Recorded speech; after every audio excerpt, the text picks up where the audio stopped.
தன்னுடைய செயல்பாடுகளால் இந்த உலகத்தை ஈர்த்தவர்கள்ல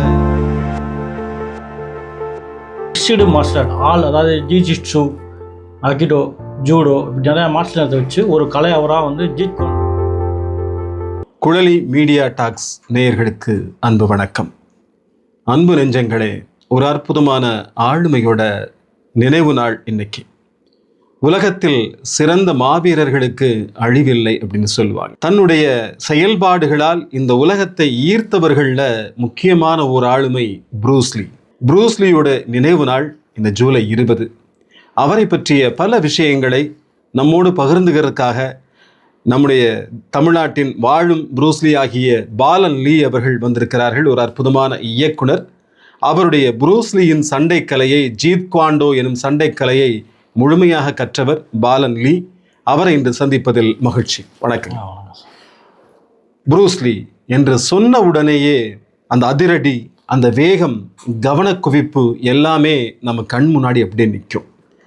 ப்ரூஸ்லி பற்றிய தகவல்களை பகிர்ந்து கொள்வதற்காக மிக பொருத்தமான ஒருவரை இன்னைக்கு வந்து நம்ம தேர்ந்தெடுத்திருக்கோம். அவர் நிலையத்துக்கு வந்ததில் மகிழ்ச்சி. ப்ரூஸ்லியை பற்றிய விஷயங்களை அவர்கிட்ட கேட்டு தெரிஞ்சுக்கலாம். ப்ரூஸ்லி அப்படின்னு சொன்ன உடனே உங்களுக்கு என்ன நினைவுக்கு வருது? ப்ரூஸ்லி அப்படின்னு எனக்கு நினைவுக்கு வருவது வந்து தற்காப்பு கலை தான்.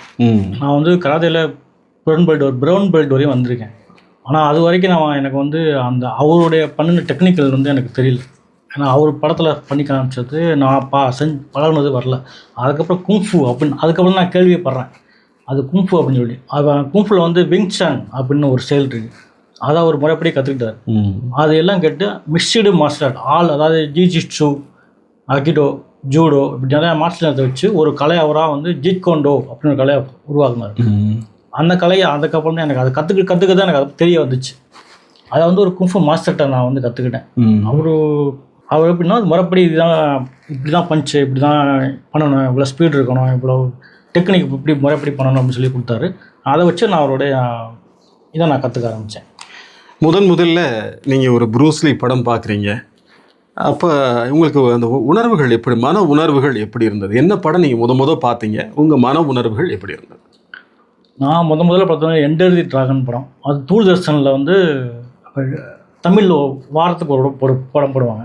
அந்த டைமில் வந்து ப்ரூஸ்லி படம் வந்து இன்றைக்கி நைட்டு ஒளிபரப்புறாங்க அப்படின்ட்டு எனக்கு தெரிஞ்ச ஒரு நண்பர் மூலயமா தெரிஞ்சுக்கிட்டேன். தெரிஞ்சதுக்கப்புறம் நைட் நான் தூங்காமல் அந்த படத்தை நைட்டில் 11 மணிக்கு ஒளிபரப்புனாங்க, இரவு 11 மணிக்கு தூர்தர்ஷனில். அப்போ அந்த டைமில் நான் பார்த்துட்டேன். அந்த படம் பார்த்ததுக்கு அப்போ தான் அவரை பற்றி நான் படமாகவே பார்க்குறேன். அதுக்கு முன்னாடி நான் கேள்விப்பட்டிருக்கேன்.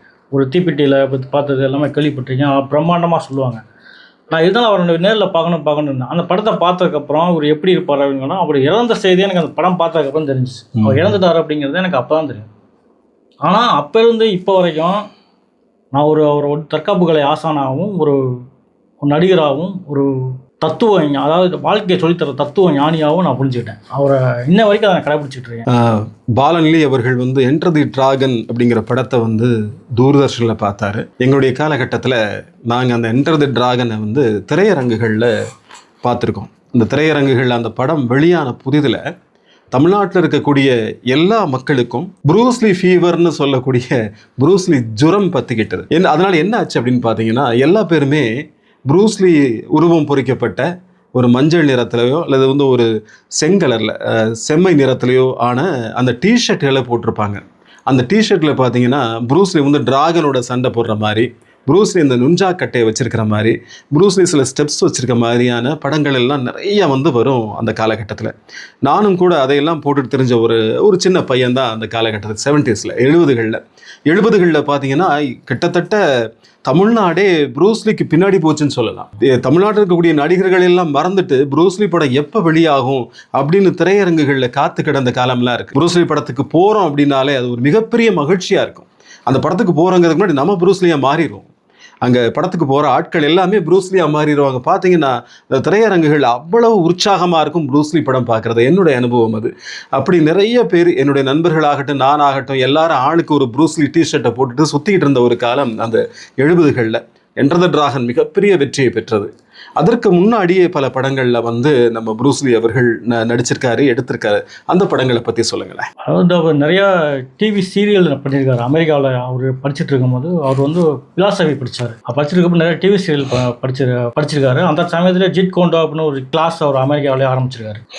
நிறைய வந்து அவர் முத கற்றுக் கொடுத்த அமெரிக்கர்களுக்கு தான் கற்றுக் கொடுத்துருக்காரு. இந்த உலகம் ஃபுல்லாக நம்ம கற்றுக் கொடுக்கணும் அப்படின்னு ஆசைப்பட்டார். அப்படி பண்ணிட்டு இருக்கப்போ உடனே சீனாவில் வந்து ஷாலின் டெம்பிள் அப்படின்னு டெம்பிள், அந்த குங்ஃபு கற்றுக்குவாங்க. அங்கே சீனா நாடே அதை எதிர்த்துச்சு. அதாவது அப்படின்னா குங்ஃபுங்கிறது வந்து நம்ம தான் கற்றுக்கணும், வெளியே அதை கற்றுக்கூடாது அப்படின்னு சொல்லி இது பண்ணாங்க. அப்போ இவ்வளோ என்ன சொன்னாங்கன்னா, தற்காப்பு கலைங்கிறது அனைத்து பேருக்கு சொந்தமானது, எல்லா பேரும் கற்றுக்கணும். அப்படி கற்றுக்கும் போது வந்து அது முறைப்படி கரெக்டாக கற்றுக்கிட்டாங்கன்னா எல்லா பேரையும் பாதுகாக்கப்படும். அது குறிப்பிட்ட ஒருத்தர் சொந்தமாகாது. அதுக்காக நான் அதுவும் நானாக உருவாக்கினேன். நான் ஜிட் கோண்டோ அப்படிங்கிற ஒரு விஷயத்தான் சொல்லித்தரேன். நான் சீன நாட்டுக்கு சொந்தமான ஒரு விஷயத்தை நான் கற்றுக் கொடுக்குறேன் அப்படிங்கிறப்ப சீன நாடை எழுதுச்சு. நீ அவர் அப்படி இப்போ பெரிய நீ மார்ஷல் ஆர்ட்டில் பெரிய ஆள் அப்படின்னா நீ சண்டை போட்டு உன்னுடைய டெக்னிக் எனக்கு எங்கூட இருந்து வெற்றி பெற்று காட்டு, நீ அதுக்கப்புறம் சொல்லிக் கொடு அப்படிங்கிறப்போ அவருன்னா அவர் சொன்ன ஒரே பதில் என்னன்னா, அது எனக்கு இப்போ கூட எனக்கு பெருமை நினைக்கிறேன். ஒரு தனி மனுஷன் ஒரு நாட்டாவே எடுத்து அவர் சீனாக்கார் தான். சீனா நாட்டில் குங்ஃபு கலையில் யார் சிறந்த ஃபைட்டரோ அவங்கள என்னோட சண்டை போட வைங்க. நான் உருவாக்குன நான் கற்றுக்கிட்ட இதுவும் தெரிஞ்சாலும் பரவாயில்ல, நான் உருவாக்கின ஜிட் கோண்டோ ஃபைட் மூலம் சண்டை போடுறேன். நான் அதை சிறந்த ஃபைட்டர் அப்படின்னு நிரூபித்து காட்டுறேன். அதுக்கப்புறம் நான் அந்த உலகத்துக்கு கற்றுக் கொடுப்பேன், நீங்கள் தடுக்க முடியாது அப்படின்னு அவங்க சவால் விட்டு சீனாவில் வந்து ஒருத்தர் அனுப்பிச்சாங்க. அமுச்சுட்டு சண்டை அந்த சண்டை நடந்தவொன்னு அப்போ அவர் சினிமாக்குள்ளே வரல, ஒரு கிளாஸ் தான் பண்ணிட்டு இருந்தார். அப்போவே ஒரு எதிராளியை வந்து ஒரு 3 செகண்டில் அவரை வீழ்த்தவும் சீனா நாடு அதுக்கப்புறம் வாய் திறக்கலை. அதுக்கப்புறம் ஒரு ஜிட் கோண்டோ அப்படிங்கிற ஒரு கலை வந்தால் இதை வந்து நம்ம கற்றுக் கொடுக்குறோம், சினிமா மூலியம் கற்றுக் கொடுக்கணும் அப்படிங்கிறப்ப அமெரிக்கா சினிமாவில் ட்ரை பண்ணியிருக்காரு. அப்படி பண்ணிகிட்டு இருக்கப்போ சினிமாவிலே அவர் சேர்த்துக்கல, அமெரிக்கா வந்து சேர்த்துக்கல. ஆனால் டிவி சீரியலில் வந்து சேர்த்துக்கிட்டாங்க. அது ஹீரோவாக அப்போ அப்ளை பண்ணல. ஒரு பெரிய ஹீரோ அங்கே இருப்பார், அவருக்கு உதவியாளராக ஒரு ஃபைட்டராக இருப்பாங்க. அந்த இதெல்லாம் பண்ணார். க்ரீன் ஹார்வெட்ஸ்னு சொல்லி ஒரு சீரியல் இருக்குது, அதில் அவர் பண்ணியிருப்பார். அவர் அதுவும் முகத்தை முழுசாக காட்ட மாட்டாங்க, ஒரு முகமூடி மாரி கண்ணாடி மாரி போட்டுக்கிட்டு ஒரு சூப்பர்மேன் மாதிரி அதில் பண்ண வச்சுருப்பாங்க. அதில் ஒரு அமெரிக்கர் தான் ஹீரோவாக பண்ணிட்டு இருப்பார், அவருக்கு உதவியாளராக ஒரு ஃபைட்டராக. அப்படி தான் ஒரு சினிமாவுக்குள்ள உள்ள முத வர்றாரு. அந்த விஷயத்தை சொல்லும்போது அந்த எதிராளி இருக்காங்க இல்லையா, அந்த ஃபைட் பண்ணாங்களா, அந்த எதிராளியை கிட்ட நீங்கள் சொன்ன மாதிரி 10 மணிக்கு ஆரம்பித்த சண்டை 3 செகண்ட்ல வீழ்த்தின உடனேயே அமெரிக்காவில இருந்து பல பேர் வந்து இவர்கிட்ட சண்டை கத்துக்கிறதுக்காக பணங்களை கொண்டு வந்து கொட்ட ஆரம்பிச்சிட்டாங்களா. நான் எனக்கு கற்றுக் கொடுங்க இந்த கலையை அப்படின்னு சொல்லிட்டு அந்த ஜிட் கோண்டோ கலையை வந்து அமெரிக்கர்கள் அவ்வளவு ஆர்வமாக கற்றுட்டு இருந்திருக்காங்க. அந்த காலத்தில் யாதும் ஊரே யாவரும் கேளிர்னு தமிழில் சொல்லுவோம். எல்லா மக்களுக்கும் என்னுடைய கலை சேரணும் அப்படிங்கிறது ப்ரூஸ்லி அவர்களுடைய விருப்பமாக இருந்திருக்கு. அதனால தான் பலருக்கும் வந்து அந்த கலையை கற்றுக் கொடுத்துருக்காங்க. அது நிறைய திரைப்படங்களில் அந்த கலையை அவர் பயன்படுத்துகிறாரு. இப்போ நீங்கள் பார்த்த எத்தனையோ திரைப்படங்களில் ப்ரூஸ்லியோட திரைப்படங்களில் உங்களுக்கு பிடித்த சண்டை காட்சினா எந்த காட்சியை சொல்லுவீங்க? எனக்கு மேக்ஸிமம் எல்லா சண்டை காட்சியும் எனக்கு பிடிக்கும். அது ரொம்ப பிடிச்சது வந்து ரிட்டர்ன் ஆஃப் த டிராகன் அப்புறம் படத்தில் இருக்குது. அது நாம ஹோட்டலுக்குள்ளே ஸ்ட்ரீட் ஃபைட் எப்படி நடக்கும், ரவுடிகள் எப்படி வந்து நம்மளை தாக்க வருவாங்க, எப்படி அவங்க பிளான் பண்ணுவாங்க அப்படிங்கிறப்ப அவர் ஒரு எளிமை அதாவது கஷ்டப்பட்டு சண்டை போடணுன்னு கிடையாது. அவர் உருவாக்கின ஜிட் கோண்டோவில் ரொம்பவும் எளிமையாக டெக்னிக் பண்ணுவார். அதாவது அவருடைய சூட்சமே என்ன அப்படின்னா, ஒரு எதிராளி நம்மளை எப்படி அடிக்க வருவாங்க அப்படிங்கிற அவருடைய பாடமே தான். ஒரு எதிராளி நம்மளை எப்படி அடிக்க வருவாங்கன்னா எப்படியுமே கையை எப்படி ஓங்கி தான் அடிக்க வருவாங்க, பின்னாடி கை போகும். அவருடைய ஸ்பீடு எப்படி கணக்கிடுறாரு அப்படின்னா அது ஒரு புக்காகவே எழுதியிருக்காரு. டோ ஆஃப் ஜிட் கோண்டோ புக் எழுதியிருக்காரு. அந்த அதுலேயும் அவங்க எல்லா கால்குலேஷன் போட்டு கொடுத்துருப்பாரு. அதாவது எப்படின்னா அந்த கையை பொறுத்தவங்க அடிக்க போகிறாங்கன்னா இப்படி பின்னாடி இழுத்து தான் அடிப்போம், ஃபோர்ஸ் கொடுக்கணும் அப்படின்னு. ஆனால் புஷ்லியோட ஒவ்வொரு டெக்னிக்கும் பார்த்தீங்கன்னா அவர் கை எங்கே இருக்கோ அங்கேருந்தே போகும். எந்த இடத்துல கை வச்சுருக்காரோ அங்கேருந்து அடிக்க போயிடும். பஞ்ச் எங்கே அவர் எந்த இடத்துல டாக்கெட் நினைக்கிறாரோ அந்த இடத்துல கரெக்டாக அடிப்பார். நாக் அவுட் ஒருத்தர் அடித்து வீழ்த்தணும் அப்படின்னு முடிவு பண்ணிட்டாங்கன்னா பாடியோட சென்டர் பகுதியில் கரெக்டாக டாக்கெட் வச்சு அடிச்சிடுவார். அதுவும் எப்போவுமே ஒருத்தர் மூவ் பண்ண, அதாவது நம்மளை ஒருத்தர் அடிக்க மூவ் பண்ணுறாங்கன்னா அது நினைக்கிறதுக்கு முன்னாடியே அவர் அடிச்சிருப்பார். அவருடைய ஸ்பீடு அந்த மாதிரி இருக்கும், அவருடைய பவர் அந்த மாதிரி இருக்கும், அவருடைய பார்வை அந்த கால்குலேஷன்லாம் கரெக்டாக பண்ணியிருப்பாங்க. அதை வந்து கிளாஸில் பண்ணாமல் திரைப்படம் மூலியமும் புரிய வச்சிருக்காரு. இப்போ நம்ம எத்தனையோ படங்களில் பார்ப்போம், பாடி ஜிம் படம்லாம் பார்ப்போம், ஜாக் ஜாம் படம் பார்ப்போம், ஜெட்லி படம், அப்படி எல்லா படம் பார்ப்போம். ஆனால் புஷ்லி படம் பார்த்தா மட்டும்தான் நம்ம பார்த்தா நம்ம அதுமாதிரி கற்றுக்கணும்னு நினைப்போம். அந்த இதை நமக்குள்ளே கொண்டு வந்துருவார். அவர் சண்டைகளை வந்து ஆனால் அதை அப்படி தான் பண்ண முடியாது, சினிமாட்டிக்கலாக பண்ணலை. ரியலாக எப்படி பண்ண போகிறோம் அப்படிங்கிறத சினிமாவில் பண்ணியிருக்காரு. அதை கொஞ்சம் நம்ம கேமரா ஆங்கிளில் மாற்றி நமக்கு புரியுத மாரி பண்ணியிருப்பார். அதுதான் அவருடைய ஸ்பெஷல். ரொம்ப அருமையாக சொன்னீங்க. சொன்னீங்க. அந்த சண்டை காட்சிகள் வந்து ஒரு தெருவில் ரியலாக ஒரு ஃபைட்டு நடந்தால் எப்படி இருக்குமோ அப்படி இருக்கும் அந்த படம் ரிட்டர்ன் ஆஃப் த டிராகன். நானும் பார்த்துருக்கேன். எனக்கு இன்னும் ஒரு ஃபைட் ரொம்ப பிடிக்கும். நீங்கள் சொன்ன மாதிரி தான் பயங்கரமான ஒரு ஃபைட். அது எப்படின்னு கேட்டிங்கன்னா, சண்டை போட்டுட்டே இருப்பாங்க, இவங்க அடி வாங்கிட்டே இருப்பார் கொஞ்ச நேரத்துக்கு ப்ரூஸ்லி. கடைசியில் அந்த எதிராளியுடைய அவருடைய நெஞ்சில் இருக்க முடியை பிடிச்சி இழுத்து ஒரு ஃபைட் பண்ணுவார். என்ன இங்கே இருக்குதோ அது நீங்கள் ஏற்கனவே எனக்கு சொல்லியிருக்கீங்க, என்ன அவைலபிலிட்டியோ அதை வச்சு ஃபைட் பண்ணுறதா ஜீத் குவாண்டோ அப்படிங்கிற ஒரு கலை, ப்ரூஸ்லியோட கலைன்னு சொல்லி. அப்படி அந்த நெஞ்சு முடி இழுத்து ஃபைட் பண்ணவுமே அவனால் அதை சமாளிக்க முடியாது, நில குலைஞ்சிடுவான். நில குலைஞ்ச பின்னாடி இடைவிடாமல் ஒரு அடி அடிப்பார். இடைவிடாமல் தொடர்ந்து வந்து அவர் மேலே தாக்குதலை தொடுத்து விழ வைப்பாங்க. இப்படி ஒரு அருமையான சண்டை காட்சி அந்த படத்துலலாம் இடம்பெற்றிருக்கும். இப்படி பல சண்டை காட்சிகளுக்கு இவர் வந்து வடிவம் கொடுத்துருப்பாரு. உண்மையிலேயே உலகம் அதுவரைக்கும் பார்க்காத புதுமைகளை கொடுத்தவர்னு சொல்லிட்டு நம்ம ப்ரூஸ்லி அவர்களை சொல்லலாம். ப்ரூஸ்லியுடைய வாழ்க்கை எப்படிப்பட்ட வாழ்க்கை, அவருடைய வாழ்க்கையை பற்றி கொஞ்சம் சொல்லுங்களேன்.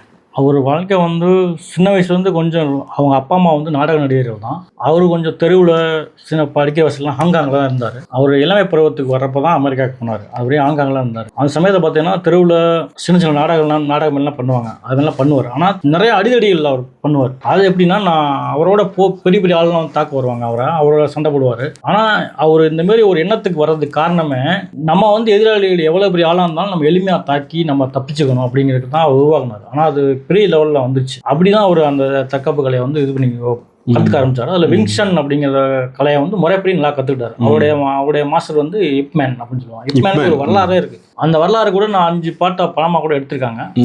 அதுலேயும் வந்து புருஸ்லி வந்து எப்படி ஜாயின் பண்ணார், எப்படி கற்றுக்கிட்டாரு அப்படிங்கிறத காட்டுவாங்க. ஒரு குறிப்பிட்ட பாகத்துலேருந்து காட்டுவாங்க. அதுலேருந்து நம்ம தெரிஞ்சுக்கலாம் அவருடைய வாழ்க்கை எப்படி இருக்குது அப்படின்ட்டு. அவர் மேலே வந்து 7 எஃப்ஐஆர் கேஸ் இருக்குது.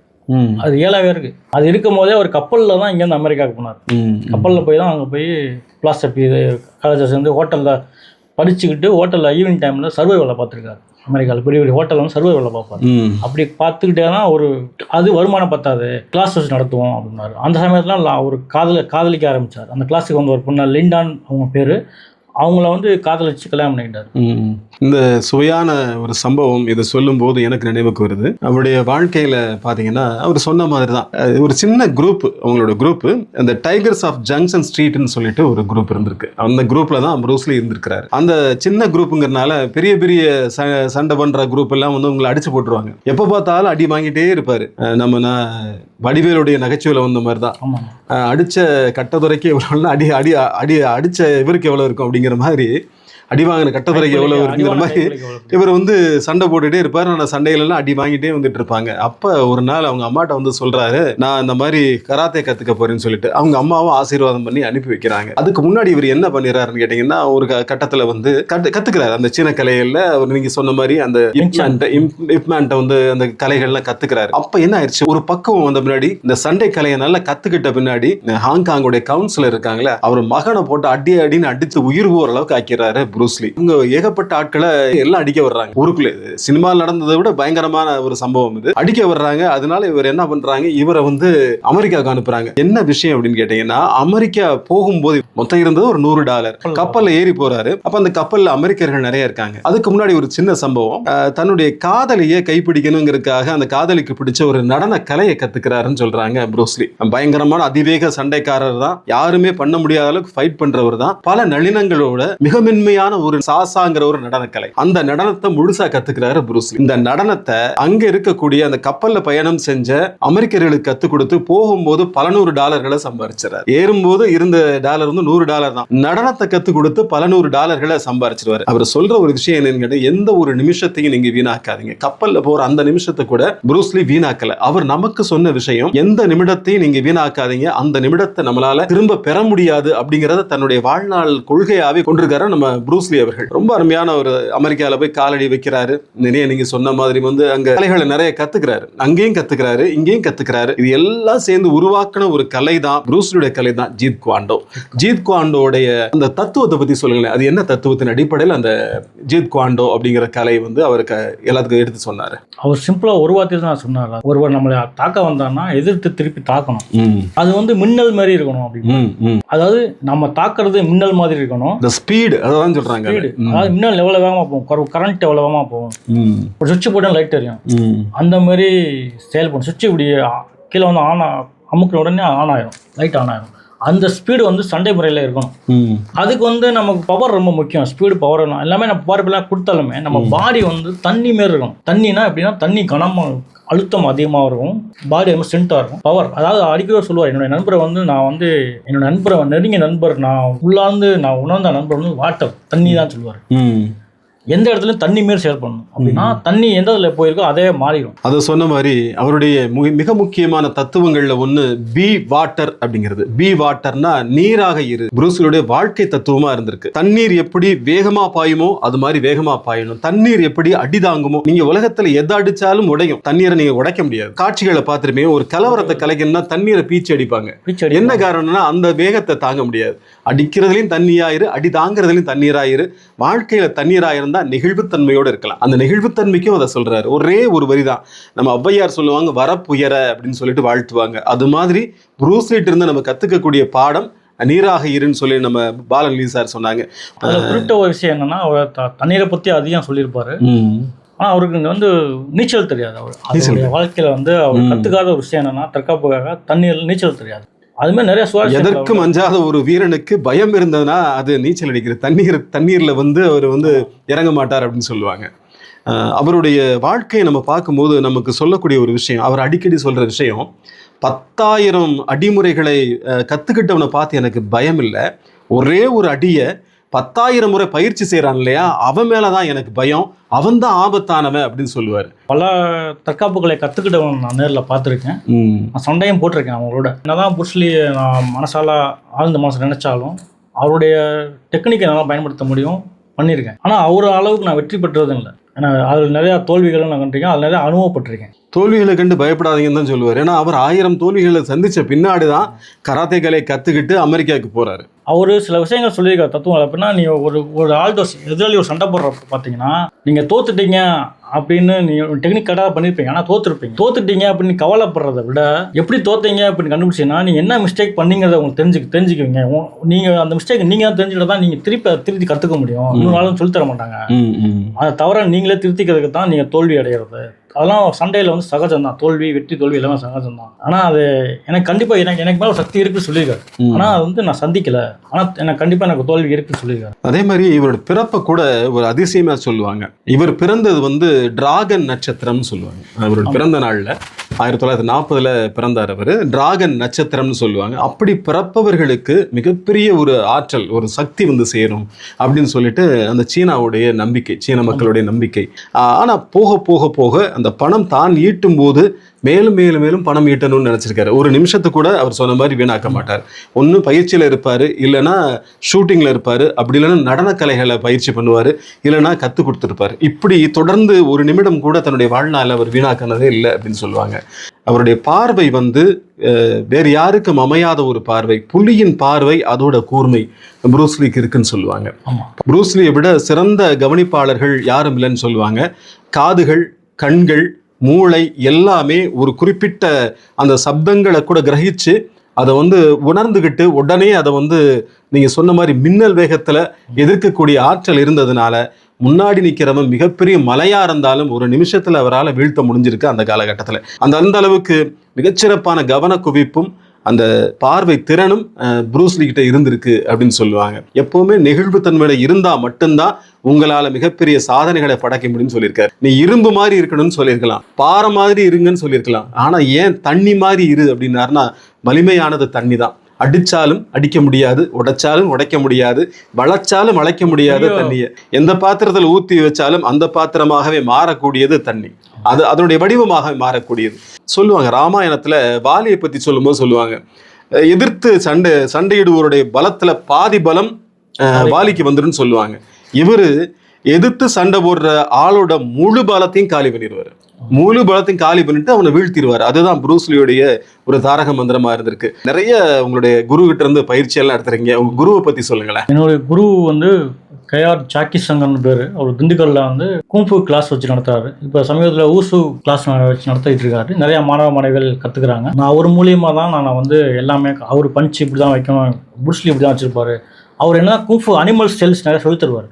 ஆனால் இருந்தாலுமே நான் வந்து எனக்கு ப்ரூஸ்லி மாதிரி சொல்லித்தாங்க மாஸ்டர் அப்படி தான் நான் கேட்பேன். அதை எனக்காக தனிப்பட்ட முறையில் சொல்லிக் கொடுப்பேன். தனியாக கிளாஸ் எடுத்து அவருடைய பஞ்சு இப்படி போகும், இவ்வளோ அட்வான்ஸாக இருக்கும், இவ்வளோ டிசைன்ஸ் எதிராளி உங்களுக்கு இவ்வளோ டிசைன்ஸ் இருக்கும், இப்படி தான் கிளிக் பண்ணணும், எல்லாமே நான் உருவாக்குனது ஜாக்கி சங்கர். நம்ம வந்து இப்படி விற்கிறோம்ல, இப்படி நமக்கு வைக்க தேவையில்லை, நம்ம கேஷுவலாக இருந்தாலே போதும். நான் உங்களை கண்ணை நான் பார்த்துருக்கேன் அப்படின்னா நீங்கள் அடிக்கன்னு நினச்சாவே உங்கள் கை எப்படி வரும், கவனம் தான் முக்கியம். கவனம் அந்த கை எப்படி உங்கள் கை எப்படி வருது அப்படின்னா நம்ம கை எப்படி கொண்டு போகணும் அதுக்குள்ள அப்படிங்கிறது தான் டிஃப்ரெண்ட். அதை வச்சு தான் நம்ம தாக்க முடியும். எளிமையான விஷயம் தான் அது. ஆனால் கற்றுக்கிட்டா ரொம்ப கஷ்டப்பட்டு கற்றுக்கணும். ஆனால் விஷயம் வந்து ரொம்ப எளிமையான தொழில்நுட்பம் தான் அது. நிச்சயமா.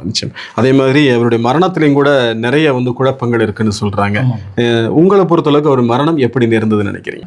அவர் வந்து எலக்ட்ரிக்கல்ஸ் வச்சு டெக்னிக் பண்ணுவார், பஞ்ச் ஸ்பீடு வரணுங்கிறதுக்காக பென்சில் டெக்னிக் பண்ணுவார். இன்னமும் அது எதுவுமே உறுதிப்படுத்தப்படலை, சினிமா சேர்த்துக்கல. என்டேடி டிராகன் படம் வந்ததுக்கப்புறம் பயங்கர ஹிட்டு, அமெரிக்கா ஹீரோக்கள்லாம் அசந்து போயிட்டாங்க. இதுக்கு மேலே இவர் பண்ணானா நாங்கள் ஹீரோ எங்கே யாருமே பண்ண முடியாது அப்படிங்கிற ஒரு சந்தேகத்தின் பேரில் கூட அவரை கொண்டிருக்கலாம், ஏதாவது முறையில் கொண்டிருக்கலாம் அப்படின்ட்டு அது கூட வதந்தியை கிளம்புச்சு. ஆனால் எதுவுமே 100% எதையுமே உறுதிப்படுத்தலை. சில பேர் வந்து விஷம் வச்சு கொண்டுட்டாங்க அப்படின்லாம் நிறைய வதந்திகள் பரவச்சு. நாங்கள் 80களில் அவர் சொல்லுவார், நீங்கள் இறைவன்கிட்ட கேட்கும்போது கேளுங்க, எளிமையான வாழ்க்கையை அமைதியான வாழ்க்கை எனக்கு குடுன்னு கேட்கவே கேட்காத, வலிமையான வாழ்க்கை எனக்கு குடுன்னு கேளு, அப்போதான் உன்னால் ஜெயிக்க முடியும் மற்றவங்கள அப்படின்னு சொல்லுவார். வலிமையான வாழ்க்கை வாழ்ந்த ப்ரூஸ்லி அவருடைய மரணம் இன்னமும் கூட மர்மமாக தான் இருக்கு. இருந்தாலும் இப்போ ஒரு சின்ன தீர்வு, அந்த மூளை வீக்கத்தால் தான் அவர் இறந்தார் அப்படிங்கிற ஒரு தீர்வையும் கொடுத்துருக்காங்க. சொல்லக்கூடிய விஷயங்களும் மிக முக்கியமானதுன்னு நினைக்கிறேன். எதற்கும் அஞ்சாதே அப்படிங்கிறது தான். நரகத்துக்கு போற சூழல் இருந்தாலும் அங்க இருக்கக்கூடிய தீமைகள்ல இருந்து கொடுமைகள்ல இருந்து என்னால தப்பிக்க முடியுங்கிற தன்னம்பிக்கை எனக்கு இருக்கு அப்படின்னு சொல்லிட்டு ப்ரூஸ்லி சொல்லியிருக்காரு. ஒரு தன்னம்பிக்கை பாடத்தை கற்றுக்கொள்ள வேண்டுமா?